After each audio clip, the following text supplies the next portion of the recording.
For decades, NATO was the bedrock of the transatlantic alliance. It held together throughout the Cold War and the US-led unipolar world. But now, with Donald Trump being at the helm of the US, the once seemed unthinkable question is on the table. Can the United States actually exit NATO?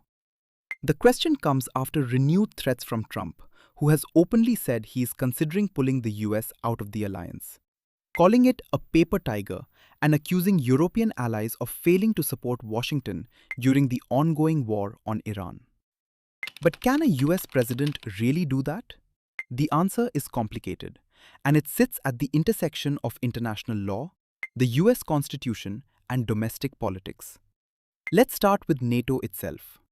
Formed in 1949, NATO is a military alliance built on one core idea: collective defense. Under Article 5, an attack on one member is considered an attack on all. For over 75 years, this principle has defined Western security. But the treaty also includes a way out. Article 13 of the NATO agreement allows any member to leave simply by giving 1 year's notice. On paper, that means the United States can withdraw. But here's where things get tricky. The US Constitution clearly lays out how treaties are made with a 2/3 majority in the Senate. But it says nothing about how they are ended. That silence has created a legal gray zone. Historically, US presidents have withdrawn from treaties without congressional approval. But NATO is not just any treaty. It is the backbone of America's global military alliance. And in 2023, the US Congress tried to close that gray area. Lawmakers passed legislation that prevents any president from withdrawing from NATO without approval from 2/3 of the Senate. It also blocks funding for any such withdrawal. So legally, a president cannot simply walk away, at least not without a fight. Because the executive branch has a different view. Some legal opinions, including from the Justice Department, argue that the president has the authority to withdraw from treaties unilaterally. If tested, this clash between Congress and the presidency could end up in the US Supreme Court. And that's where uncertainty deepens.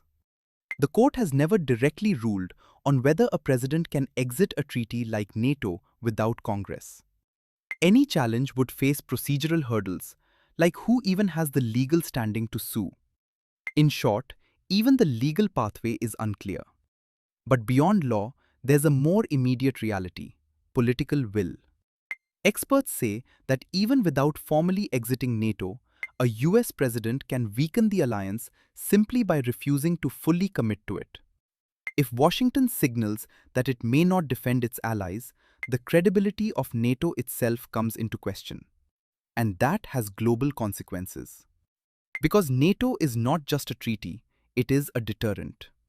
It shapes how rivals like Russia calculate risk, and how allies in Europe plan their security.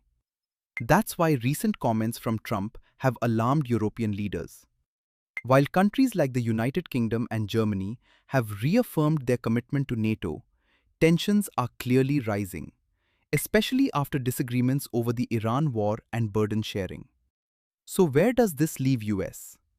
Technically, yes, the United States could exit NATO.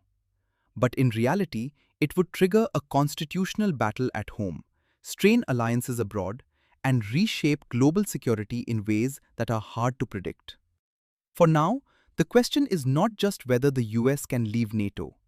It's whether it ever truly would, and what the world would look like if it did.